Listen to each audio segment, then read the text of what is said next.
Gamers, there's a dog. It's a good dog. Today, we're gonna be checking for some new Stormgate news. They got interviewed, I don't know if it's an interview or just post, whatever. We're about to check it out by Washington Post. God damn. Frost Giant wants to build a real-time strategy game for everyone. The RTS genre isn't broken, it just needs a tune-up. I've been saying that for like 8 years. Listen, when I'm right, I'm just gonna tap myself on the shoulder. I've said so many times, RTS needs to be reinvented. It needs a little extra. This thing is massive. We're gonna skim through some parts, we're gonna read some parts. The most important part that I want to take a look is there are some in-game screenshots that we're gonna analyze very precisely. Frost Giant was the first tenant in the Irvine Business Park, and last April when I visited, many of the surrounding units sat empty. Twitch and Sega, among other companies, have since moved in. The complex gave us yada yada yada yada. In this place of Palace of Fresh Start, in a small glass conference room down the hall, a cadre, I don't know how you read that, of video games industry veterans, Frost Giant's brain trust was discussing the future of the RTS genre or real-time strategy.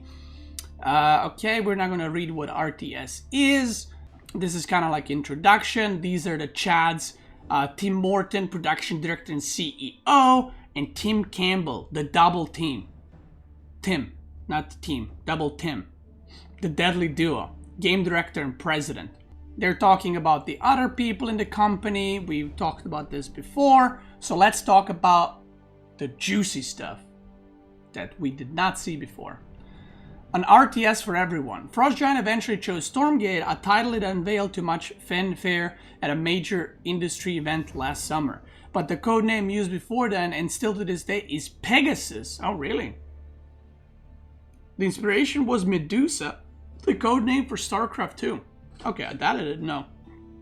Last year, I played the closest thing to an existing version of Pegasus, a gray box prototype built to help shop Frost Giant's idea around to investors. In game development, gray boxing is a drafting technique resulting in a no polish but playable proof of concept.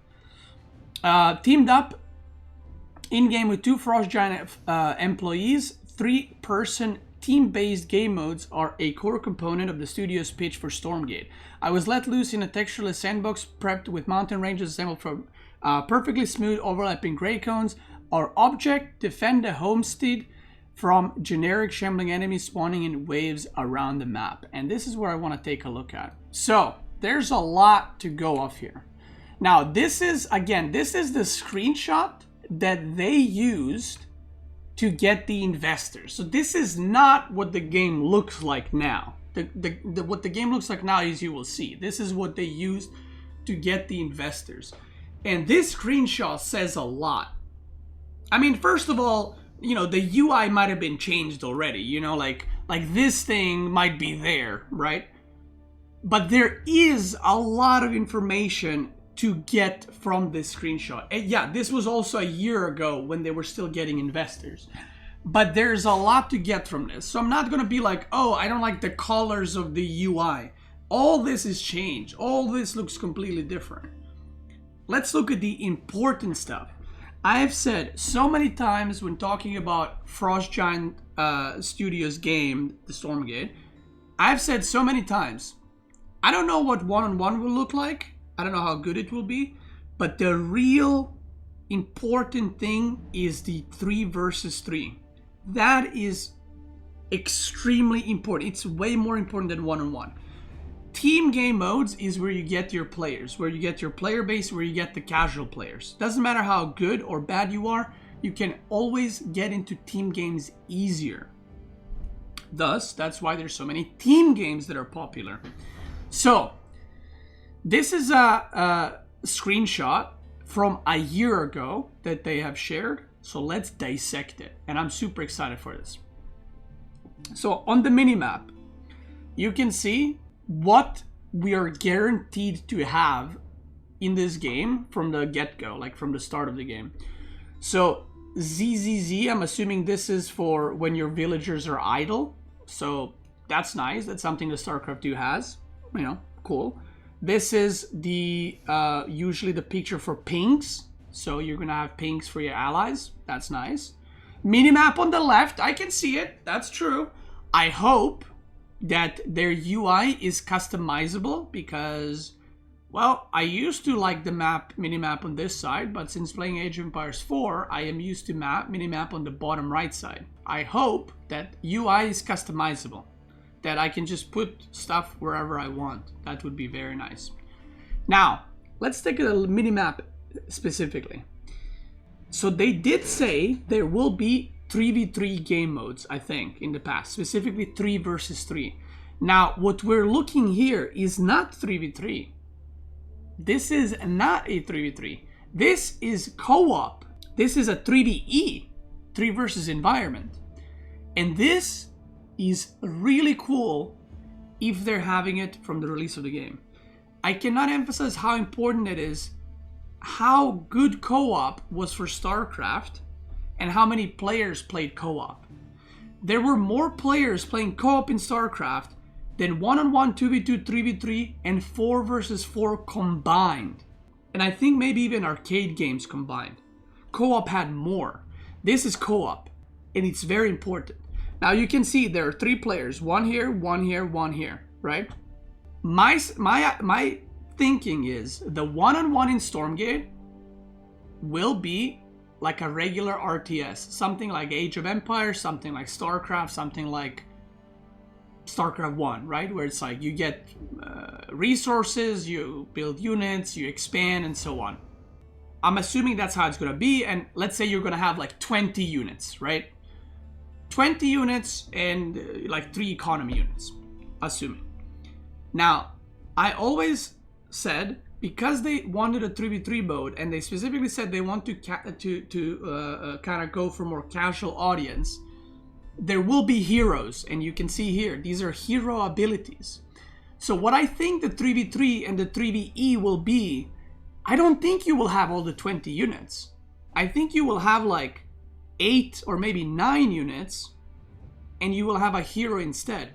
So this will be made to be played a lot easier, and it will be more about playing with your allies rather than, it's not going to be like Age of Empires where you're playing a 3v3. You're still technically playing like a normal Age of Empires game, but you're just playing it with 2 other people against 3 people. This will be like a different mode completely.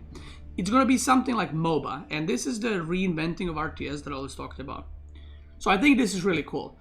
The top left, you can see Protect the Homestead, which is this thing, and then there's different sides, which is, I'm assuming this green thing is like portals or demons or some shit that's coming. So the units will be coming, and you're supposed to defend this with your allies. And do you know what this reminds me of? This reminds me of Warcraft 3 arcade games. This is exactly what Warcraft 3 arcade games were. And those that did play Warcraft 3 arcade games, they were very fun. And they were extremely popular. Now, this is like a mix of Warcraft arcade games, StarCraft, and StarCraft 2 co-op, which I think is a great idea for casual audience. Great idea. And me looking at this, I would I would want to play this. I'm not really big into co-op, but I think that this kind of co-op would be more entertaining and more fun than StarCraft 2 co-op. What else can we see? We can see that there's this gray crap on the map, which I'm assuming is like the minerals or the resources. So you can see there's more, I mean, we can't see, I can go up, but you can see there's like 1 here on the minimap, 1 here, probably for expansions. There's some here, and then this orange thing, I don't know what that is. Who knows, right? But you can see the hero in the middle, you can see some units, you can see hero abilities, QWER. R is on cooldown, which I'm assuming is like an ultimate ability. There's a passive ability, and there's another slot here, which is either another passive ability or maybe an item. I don't fucking know. I don't know if there's going to be items or not. Then you have HP, You have barracks selected, which is, I'm assuming, back in base. And you have fortified mechanical structure. So what does this say? It also tells you that they will have unit types, which I know for some people might be like, well, that's obviously every game has that.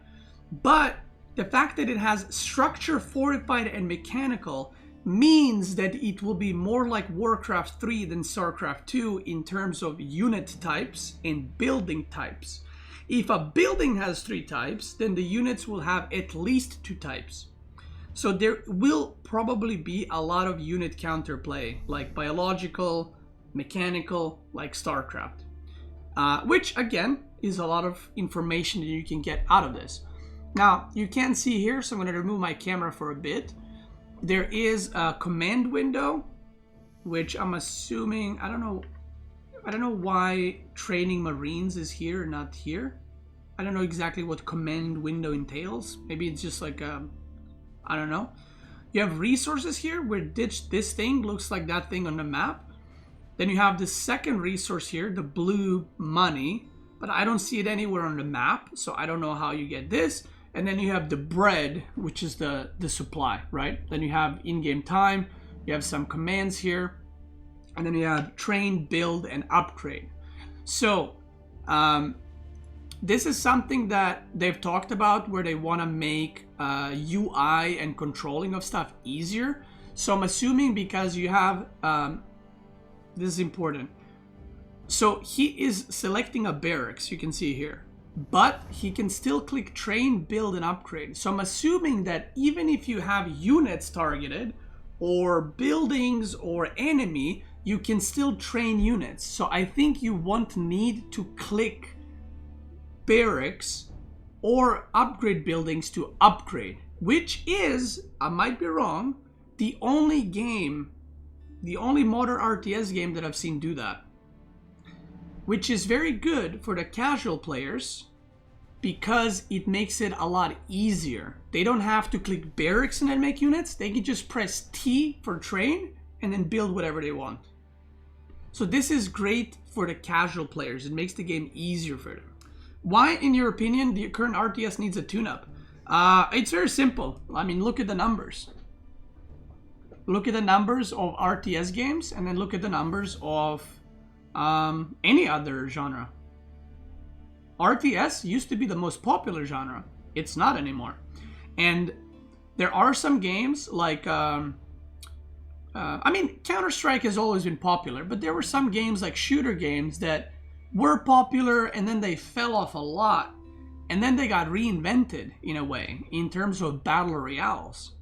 And then battle royales dominated pretty hard, right? And I don't think RTS needs like to be completely different, but it needs to be modernized a bit. It needs to be made easier. I know a lot of like hardcore RTS experts, you know, forum gamers think that RTS is like, no, RTS should be hard. And I agree, RTS should have a high skill cap, but RTS needs desperately to have an easier barrier to entry. It needs it badly because this is the truth, guys. Most people start playing an RTS. They don't play RTS. They start playing RTS and they're like, this is too hard. Like, I gotta click this and then this and then this. Most people play shooter games and MOBAs. On MOBA or shooter, you click, something happens. In RTS, it's like, you gotta press B, Q, select, put down on the ground. It's too complicated for a lot of people. People don't wanna invest into that. Now, what they need to do is keep the high skill cap while... So, right now, in order to get into RTS, you need to be like here, very invested. Skill cap is here. What they need to do is keep the skill cap, but lower the entry point. It needs to be casual friendly, but you need to keep the high skill cap because we play RTS games because they're difficult, right? So they need to make it more open for the Pepegas out there, but also have the hardcore players and the people who, you know, want to do their best and all that to be still interesting. That's the important part. Now, What else do we see? We see the control groups here, so nothing amazing there. We see some towers, defensive structures, right here, right there, and right there. But other than that, that's it. So when I saw this screenshot, I was very, like, I don't know what word to use, satisfied, happy that they are putting this kind of co-op immediately. Because if this was developed a year ago to get the investors in, I'm assuming it will be out on release. Now, for the people that are like, oh, this looks bad, this is what the game looks like now or recently. This is them designing stuff and doing work. And this is them doing artwork. You can see some stuff there. You can see the units being designed and all that, what it looks like. Where is that screenshot that I saw? This is more what the game looks like right now. And this is obviously a bit zoomed in. And any game, any RTS game that's zoomed in looks worse, obviously. Because you're not going to play it like this. Like this is really, the units, these are like basic units and they're enormous. So this is what the game looks like right now, or at least as a few weeks, months ago. So, now I know there's been a lot of controversy, a lot of mixed emotions about the graphics. Some people think they look too cartoony. Some people like it, some people don't. I personally like this art style. And by the way, someone asked, did I invest into the game? No, I didn't. I just, if I'm passionate about something and I like it, I don't mind promoting it, and I don't mind sharing my opinion that I do like it. Or if I don't like it, I'll say I don't like it. Yes, it does look a little bit cartoony. It reminds me of League of Legends a bit. But whether you like it or not, because I'm assuming most of us are like boomers, right? Whether you like it or not, this kind of art style and design style will attract more players than something that looks more edgy or dead or serious. And if you're like, who cares about those people? I want my games to be realistic. Well, maybe you don't care, but in order for the game to succeed, there needs to be a big player base. And if there's a big player base, guess what happens then? Then there's more money for the game. There's more money in the game. There's bigger tournaments.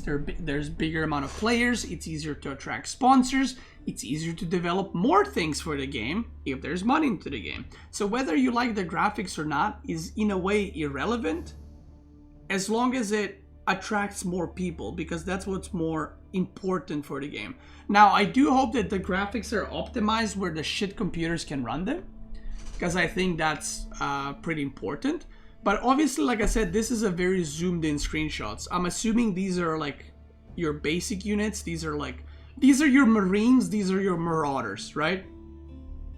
So these units, like if you take a whole screen, should probably be like, this should be half the size and this should be half the size as well. So when you look, it's not going to be this zoomed in.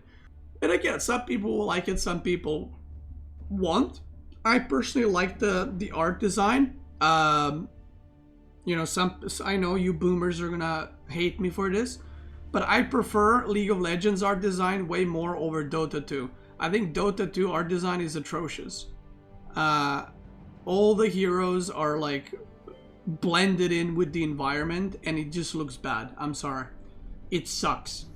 I played Dota 1. I can't recognize a single hero in Dota 2. Give me a break. That is just bad graphics design. It is bad. How can I play Dota 1 for 6 years or 7 years and not see which hero I'm looking at in Dota 2? Come on. Imagine you played Age of Empires 4 for 6 years. Age of Empires 5 comes out and you don't know what a spearman is. You don't, like, it's just, you don't understand what spearman is. You can't tell spearman from an archer. That's pretty bad, isn't it? That's not like little bad. That's pretty bad. And that's what Dota 1 to Dota 2 was. And yeah, I know some heroes got changed. Some heroes are different. But as someone who, you know, when I played League for the first time or watched League for the first time, I could clearly see okay, this hero is this guy, and it has like blue thing on his head, or he's red, or whatever. In Dota, every hero is like gray or black, or blends in some green, and you cannot differentiate them at all. And, you know, I'm sure if you play Dota 2 for a while, you'll be able to differentiate them. But the first look is very important for a lot of players. And if the stuff is very unclear and kind of, what's this or what's that, it pushes away a lot of people. So, again, this is an opinion, right? Doesn't mean I'm right. Which art style you like or don't like. But that's my opinion. And if you have a different one, you're very welcome to make a video on it. The buildings, this is the same building, by the way. I don't know what it does. I'm assuming it's like a supply depot. One is turned one way, one the other. I don't know if they made it like that just so it looks pretty. I don't know if you can rotate your buildings. I don't know. Is this a chicken? Are these chickens? That's a chicken. Okay, I don't think chicken is a unit. I'm gonna just say that. Yeah, I don't think chicken is a unit. It might be. Yeah, it's a CSGO chicken. But yeah, I think that the game has a lot of potential. Whether the gameplay is gonna be good, that's a completely different thing, and that's something I can't really tell you guys about. I hope that the game works out. I think RTS has been shrinking for a while, and I don't think this is a secret. I don't think I'm saying anything, you know, controversial here. I don't think anyone's like, what? Like, RTS is not doing great? Yeah, compared to the other genres, it is definitely not. But I do hope that they come up with some cool stuff. What I, as you know, as a content creator, as a player, as a gamer, can ask you guys is, when it comes out, just try it. You know, I know RTS players are boomers, and it's like, it doesn't look like something I would play. I ain't playing it. You don't know what you like. Especially if it's a unique new game with a different approach. How can you know if you like it if you never played it? And the best part is, it's free to play. So it's not like it's not like it's one of those you pay $80 and it's like, oh psych, it fucking sucks and you're out of money. It's free to play. Yeah, I'm excited to try it when it comes out. But microtransactions, so they will, from what I know, they will not be doing microtransactions like $2 and your units do more damage. But they will be like selling skins and stuff like that, which you don't need to buy, obviously. If you don't want to, if you want to support them, you can buy it. I also, these kinds of RTS games, or games in general that are free to play, if you translate it to RTS, I would imagine they would have like one free campaign, and then like if you want to play more campaigns, you have to purchase them for like whatever, $5. I don't know what the price is going to be, or if they're ever going to do it like that, but again, I'm assuming. Or every unit has its own skin, like in every RTS game, but maybe they're going to have skins for each unit that they can sell. Maybe they're going to have like UI skins. I don't fucking know. But that is what I'm assuming. They're probably going to have hero skins. And I don't know about you guys, but I think that kind of system is way better for me as a player and as a content creator and as just a gamer, because I much rather prefer for the game to be free to play, for me to try it and be like, I don't like it, and then I don't play it. Or, oh, it's free to play, oh, I like it, cool, I'm playing it, and then if you want to support it down the line, you purchase skins, or you don't, right? But I don't like when a game like forces you to pay like $60 for a fucking pre-order or something, and then it sucks ass, and then it's not finished. I feel like, maybe I'm wrong on this, but I feel like free-to-play games from bigger companies are usually more done as a game on release than the games that are the ones where you pay, because the ones that you pay, you're actually paying for beta, right? And they don't give a shit that it's not finished, because you bought it already, sucker. They don't give a fuck. You bought it. You pay the money. But free-to-play games, they're free to play. But if they're not finished, nobody gives a fuck to play it. They can just quit. So free-to-play games actually have to release full games. It's funny how that works. Because back in the day, free-to-play games were the one that were not done. Because it's like, well, it's free to play, so what's the issue, buddy? It's not done. Yeah, it's free. But now it's like, and back in the day, you know, you pay for a game, it's fully done. Now it's the opposite. Free-to-play games are the ones that are working harder to make sure the game is good, because in order to make money, players actually have to play the game and like it enough to purchase the stuff in the game. But the games that you pay, they're like, well, sucker, you paid $80? I mean, you know what? We'll fix that bug next year. What's that? The mission doesn't work? I mean, fuck it. Minus $60 kicked out. You know, they don't really, it doesn't really matter. It's not like they're gonna make more money if they fix the bugs. They already made it. There's not as much, it's not like they don't want to fix it. It's just there's not as much urgency. Paid games are more about releasing the game on schedule, even if it's unfinished, rather than finishing the game. It's sad, but that's how it works. Because there's some guy out there sitting on the chair that says, release the game right now. And they say, sir, the game is not ready for release. And he says, I don't give a fuck. Did you sell the game? And they say, well, we did. And he says, I don't care. Release it. Because we need quarterly earnings to go up for our investors. So release the game.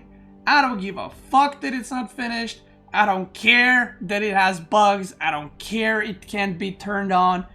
Who cares? And if you need an example of that, Warcraft 3 Remastered. Do you guys not remember that release? aka Warcraft 3 Refunded? That shit got released and you couldn't queue for a game. You know what I mean? You couldn't click search for game. Yeah, that's the best part. Warcraft, this is not even a new game, this is a remaster.